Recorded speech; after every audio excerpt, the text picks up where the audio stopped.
Est-ce que ça devient de plus en plus courant, ça, qu'on va commencer à criminaliser les gens qui sont séropositifs? Est-ce que vous sentez que c'est un courant mondial? C'est pas mondial, mais on en voit de plus en plus. Effectivement, nos voisins du Sud sont assez champions. Là. Il vient d'y avoir une condamnation de 35 ans de prison pour avoir craché dans l'œil de son gardien ou de son policier, ou je sais pas trop. C'est un séropositif qui a eu 35 ans pour avoir craché.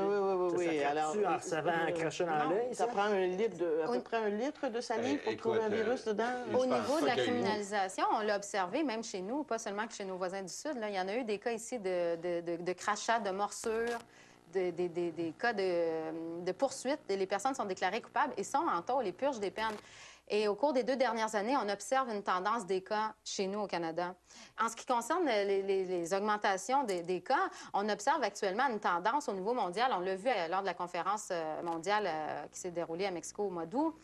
Il y avait vraiment une couverture là, au niveau des présentations du sujet de la criminalisation, mur à mur pendant toute la semaine. C'était la première fois qu'on voyait ça. Et il y a un consensus à l'effet que ça entraîne des effets dévastateurs au niveau de la prévention. Les plus grandes personnes engagées dans la lutte, comme le juge Cameroun, d'Afrique du Sud, dénonce cette situation-là. D'ailleurs, c'est lui qui a prononcé le discours de clôture. Et c'était éloquent, son discours sur cette question-là. Donc, je pense que non seulement il y a une tendance, mais il y a un consensus aussi.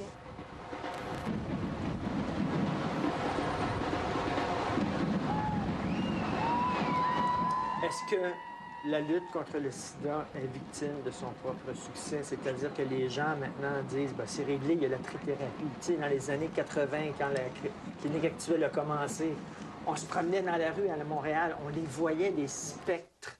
Les gens qui avaient le sida avec les sarcomes de Kaposi, on les voyait.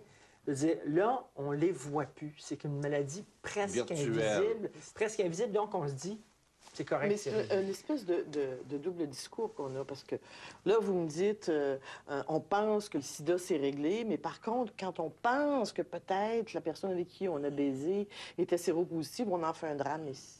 Hein? Il y a comme un double discours tout le temps qu'on a et qui c'est pas réglé, le sida. Et qui se reflète dans toutes les sphères de la vie sociale. Et c'est difficile pour les personnes qui sont séropositives de vivre avec ça. Là. Mais pourquoi quelqu'un qui est séropositif, mettons, c'est moi, pourquoi je le dirais pas à une fille que je rencontre dans un bar avant de coucher avec, regarde, je suis malade? Est-ce que tu as l'assurance que cette personne-là va garder cette information-là confidentielle?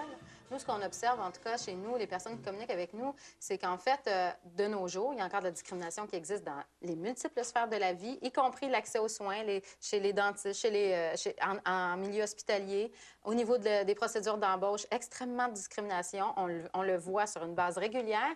Donc, cette personne-là que tu rencontres un soir, qu'est-ce qui t'assure qu'elle va respecter? Elle va mémorer ça à ses amis, qui vont le mettre sur leur blog. Voilà.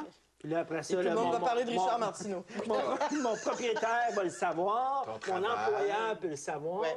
Puis, dans 2 mois, 3 mois, on se chicane, on se sépare, et puis clac, clac, clac, clac, c'était un salopard, il est séropositif, et une carrière peut être finie avec ça.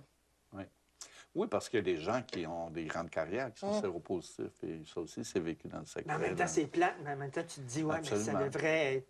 Protéger la responsabilité, ça devrait être la responsabilité. Oui, mais là, mais là, je ne veux pas juger. Écoute, je me mets dans une personne qui est séropositive, ça va être super compliqué. C'est certain de moi qui ne l'est pas. C'est facile de dire, tu devrais le dire. Un patient, un matin, me dit, ce patient-là vient 4 fois par année pour des visites médicales. Il dit, mon employeur trouve que je vais souvent chez le médecin. Qu'est-ce que je lui dis?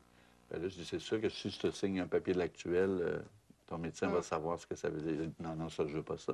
Alors, il faut qu'il invente une menterie parce qu'il va chez le médecin 3-4 fois par année. Alors, tout le monde n'a pas le même emploi non plus, puis le même... Au niveau de l'assurance collective aussi, je dirais que moi, on a plusieurs cas chez nous, des personnes qui, en fait, tenaient à tout prix à maintenir la confidentialité totale de leur statut sérologique, parce qu'aussi, il faut voir que le dévoilement, ça se fait aussi dans le cadre d'un processus de vie. Hein? Il faut travailler pour en arriver à être capable de dévoiler, et qui refusent donc d'aller faire des réclamations de médicaments via le système d'assurance collective auquel ils ont droit. D'ailleurs, ils payent leur cotisation, qui refusent d'aller de l'avant à ce niveau-là parce qu'elles craignent un bris de confidentialité, et qui continuent de faire des réclamations sur le régime public au niveau de la RAMQ, et qui voient des réclamations survenir. Moi, j'ai un cas présentement, 25 000 la RAMQ en fait, demande de remboursement des 2 années précédentes. Et là, la personne se ramasse avec une dette de 20 000 Des gens connus qui payent leurs médicaments. Aucune assurance parce qu'ils ne veulent pas que ça passe nulle part. Récemment, on a eu un jeune qui avait, je pense, 17 ou 18 ans. Il y a eu une relation, un jeune gay, une relation à risque très élevé. On l'a traité avec une trithérapie pendant 1 mois. Là, il fallait trouver les médicaments quelque part parce que ça passe sur l'assurance de ses parents. Il n'était pas question que ses parents sachent qu'il y avait eu une trithérapie. Ils ne savaient même pas qu'il était gay, pour petit. Tu vois, alors il y a plein de... C'est un autre gros dossier, mais la question des assurances, c'est tout un problème. Il n'y a plus de cours d'éducation sexuelle dans les écoles. C'est rendu une compétence transversale, c'est-à-dire qu'il n'y a plus un prof le prof de musique est tenu de parler de sexualité, puis le prof de maths, puis dans le prof de physique. Une imbécilité totale. Alors, on a quoi? On est dans une augmentation de grossesse indésirée. On est dans une augmentation, une épidémie depuis 5 ans de MTS. En 1998, il y avait 3 syphilis au Québec par année. En 2008, on est rendu à 400 syphilis par année. C'est une maladie qui était disparue. Qui était disparue. La gonorrhée a augmenté de 250 chez les filles de 15 à 19 ans. La chlamydia double presque, pas tous les ans, mais a doublé dans les 2 dernières années. Toutes des maladies qui n'ont pas tous le même impact que le sida, mais qui peuvent avoir des impacts sévères quand même. Il y a 3 à 4 nouvelles infections à VIH par jour au Québec. C'est pas normal parce que c'est une maladie qu'on devrait pouvoir prévenir. Ça va avoir un impact sur... 30 de nos cas actuels sont en bas de 30 ans, 15 en bas de 25 ans. Est-ce qu'il y a un lien vraiment entre l'abandon des cours de sexualité et la recrudescence des MTH chez les jeunes? C'est clair. Et la banalisation du sida en même temps. Et pendant ce temps-là, il y a des gens qui marchent dans la rue parce qu'ils veulent qu'on enseigne le petit Jésus à l'école alors qu'il n'y avait pas de cours de sexualité puis tout le monde s'en sert. On fait des écoles en santé partout sauf là.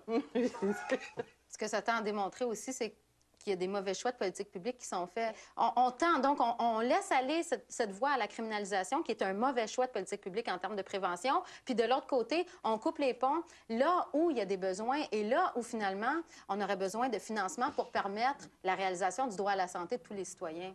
La question du sida, c'est pas réglé. Pour les jeunes, c'est une maladie très virtuelle. Ceux qui ne sont pas de notre génération, tu as raison, c'est une maladie invisible dont ils entendent parler beaucoup, mais ils connaissent personne la plupart du temps. Ce qui rend encore plus difficile la prévention. Mais au-delà du fait qu'on a fait des gains extraordinaires, nos patients ne meurent presque plus, l'espérance de vie est presque la même que les personnes non atteintes du VIH. La plus grande chose qu'on n'a pas évolué, c'est au niveau des préjugés. Les gens se font refuser encore par des médecins, par des infirmières, par le système de santé à leur milieu de travail. On a un énorme travail à faire qui est la responsabilité de la société. Et l'autre chose, c'est que c'est pas parce que ça va mieux que nos malades meurent moins qu'on doit se désengager socialement au niveau de la prévention. Merci beaucoup à vous 3.